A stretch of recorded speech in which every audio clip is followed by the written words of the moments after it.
quien también ya llegó, y le agradezco mucho por su paciencia, por la amistad, por siempre estar al pendiente, es el maestro Daniel Marmolejo.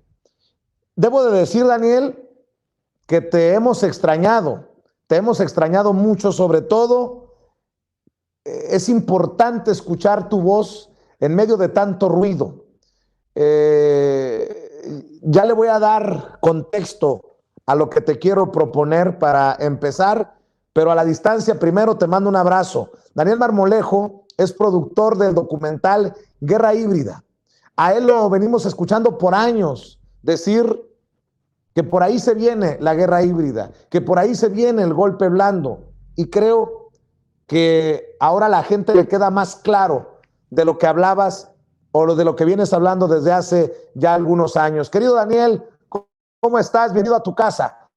Querido Vicente, qué gusto saludarte, a ti que eres un maestro del periodismo de combate y que nos has dado una cátedra muy importante con tu presencia en tu estado natal, Sonora, frente al presidente de la República con los señalamientos respecto a la postulación de Claudia Pavlovich como posible cónsul de México en Barcelona, y que categóricamente dejaste ver al presidente en tu presentación lo inconveniente que esto sería por los señalamientos que hizo alguien, otrora secretario de Seguridad Pública, que conoce los hilos de la corrupción y que además es gobernador también del estado elegido por Morena, de esta situación. Fue un momento muy importante porque presionaste al presidente muy adecuadamente sobre esto que, pues, a todas luces es un obsequio vacacional para que la señora Pavlovich, quien le dio golpes al erario público, pudiera estar de compras en Barcelona. A tus órdenes, como siempre, querido Vicente, y felicitarte por ello.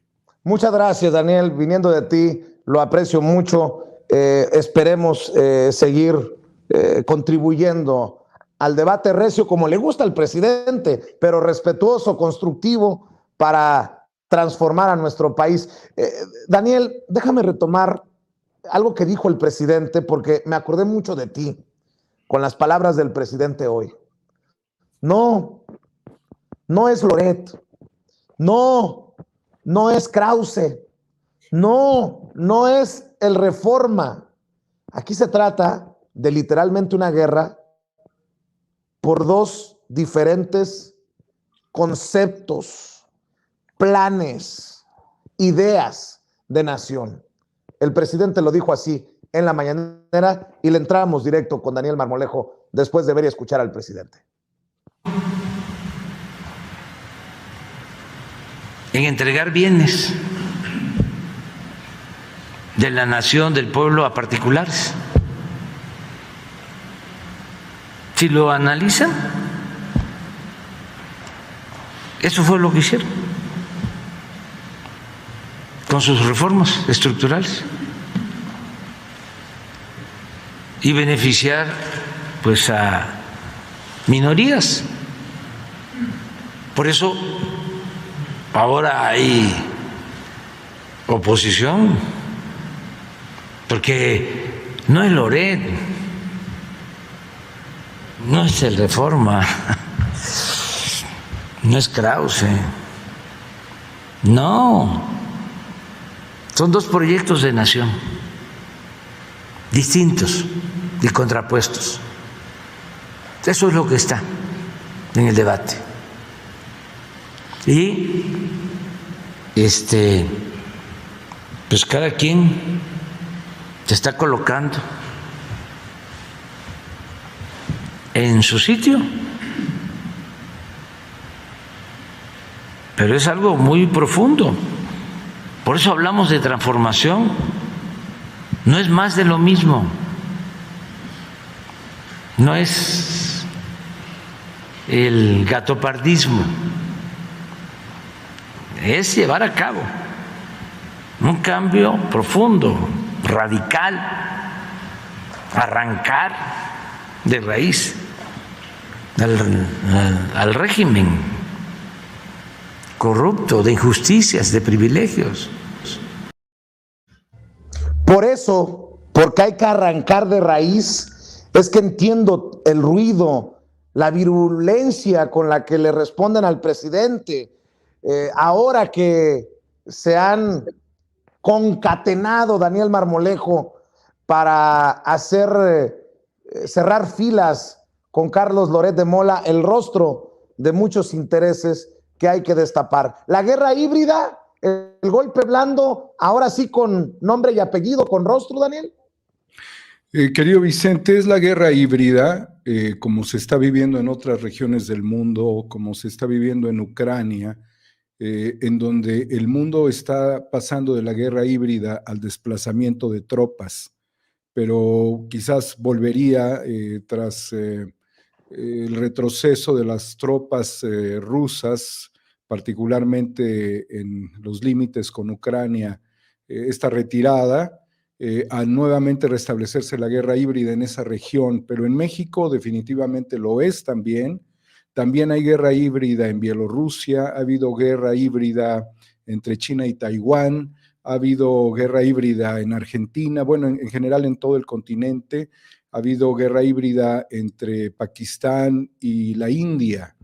Específicamente, lo que estamos viendo ya es una confrontación muy directa entre un personero de estructuras globalistas, como lo es Carlos Loret de Mola, en un escenario muy complejo que a primera vista, querido Vicente, nosotros hicimos un análisis de lo inconveniente que sería, pero el presidente no solamente lo está viendo como una cuestión para tocar de lado o en una diatriba mediática, sino que el presidente ya avanzó en una estrategia que pudiera desenmascarar plenamente los intereses que estarían detrás de Carlos Loret de Mola y hacer que esto que sería una trampa se convirtiera prácticamente en un hilo que vaya jalando toda una madeja que te lleve a estructuras muy fuertes de intereses globales que son las promotoras de la guerra híbrida.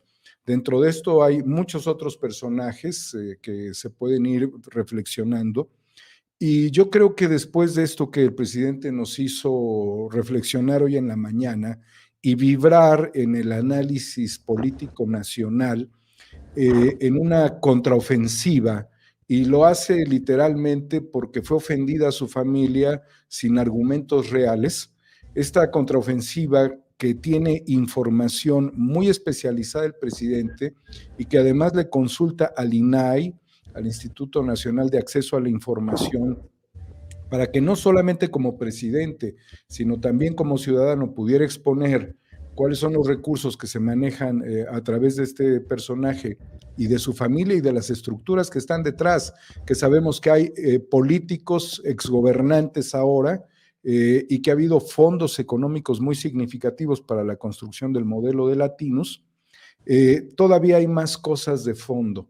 El presidente también señala de que este sujeto estaría obteniendo beneficios equivalentes al 10% de lo que alguien más, otro periodista, pudiese estar ganando, lo cual te define que muchos de estos personajes, si superan la cifra de Loret y nos fuésemos todavía a montos mayores, realmente no están recibiendo este trabajo por el periodismo, sino por otras complejidades de funcionar como nodos estratégicos en la operación de guerra híbrida.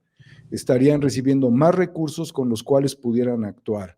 Pero este es un boomerang, querido Vicente. No solamente es lanzar el boomerang, vas a tumbar a Loret, vas a descubrir otras cosas, sino que el boomerang regresa y regresa a Palacio Nacional, lo cual, por la actitud mostrada del presidente en esto que tú nos acabas de presentar, pudiese también tocar a personajes dentro de la 4T que han participado de una traición desde Palacio Nacional al presidente. Es una situación muy conmovedora, muy radical, como dice el presidente, esto es de raíz, o sea, es a todas luces radical, como lo expresa en esa palabra, Y estaba allí presente el secretario de Relaciones Exteriores, otros funcionarios, y los que estaban chutándose la mañanera en su casa también se sacudieron, Vicente, porque el presidente ha sido traicionado desde Palacio Nacional. Y esta situación implicaría también que el presidente no estaría haciendo ninguna defensa ni de Loret ni de nadie, incluyendo otros personajes de su propio gabinete, con lo cual sacudiría radicalmente la Cuarta Transformación en algo que mucha gente esperaba desde el principio, que el presidente diera un manotazo y dijera, se acabó esta actitud ignominiosa mediática y se acabó esta actitud de infiltraciones dentro de la 4T, se acabó definitivamente la corrupción, pero lo cierto es que mientras el presidente decía esto, estaban operando a sus espaldas en situaciones mucho peores que Ponce. El profesor Bejarano, del cual recibió una cantidad que no era ilegal en ese momento, de un privado, pero ese privado estaba muy empantanado con Rosario Robles, haciendo muchos negocios, incumpliendo con muchos negocios y pues dando beneficios a determinados funcionarios en supuestas estrategias políticas, que esto que no era ilegal es una caricatura al lado de lo que pudiera haber tenido el presidente como decisiones de gabinete. Y esto también es muy fuerte, Vicente. No nada más hay que ver a Loret, ni hay que ver los que están atrás de Loret. Esto también hay que ver dentro de la estructura gubernamental de la Cuarta Transformación. Pero pareciera que el presidente ahora sí ya se cansó de los traidores y se cansó de estos sujetos que se dedican a fabricar mentiras. Pero ¿a dónde va a acabar esto, querido Vicente? Yo creo que en la mañana, cuando el presidente daba toda esta información y leyó una carta contundente, que es la que le envía al INAI, en donde le hace una solicitud para que él pueda informar, en ese momento se reunieron en el War Room de Latinus, todos estos personajes y otros más se conglomeraron, se agruparon, seguramente muchos tuvieron que tomar vuelos a Estados Unidos o a la sede de esta organización mediática engañosa, facciosa, para tratar de ver qué es lo que va a suceder, porque les estarían quemando radicalmente una de las fichas emblemáticas de este movimiento golpista. O sea, lo que estamos hablando aquí es del golpismo, no es otra cosa, eso es Loret, es el golpismo. En una supuesta condición de pues aglutinamiento de las oposiciones, pero no son oposiciones al presidente, son oposiciones al país realmente. En ese War Room, al igual que en otros War Rooms, cuartos de guerra, que se han dado en circunstancias semejantes en el mundo, ellos levantaron el teléfono y le hablaron literalmente a los fondos buitre, le hablaron a las grandes corporaciones, le hablaron a muchos prófugos de la justicia, porque es necesario establecer una estrategia de control del posible daño que sufriera, no a su reputación. Loret no tiene reputación, sino a su estrategia, querido Vicente, porque eso es lo que señala el presidente, es una estrategia más grande. Si el presidente hubiese tocado esto por las orillas, como regularmente se daba la diatriba, quizás era seguir entrampado, pero el presidente dijo, no, ya, esto ya se sobredimensionó, ya es un ataque, ya es una acción perjudicial, se las respondo en las mismas formas. Entonces, este aglutinamiento significaría generar un mayor proteccionismo y mucho de este proteccionismo tiene que ver con recursos económicos, tiene que ver con recursos legales y tiene que ver con otras acciones que pudieran ser compra de periodistas, de voluntades de periodistas, compra de medios publicitarios propagandísticos, estrategias de ataques convencionales y estrategias de ataques no convencionales, que serían elementos distractores que ellos están ya planificando desde el cuarto de guerra, querido Vicente. Ahora sí,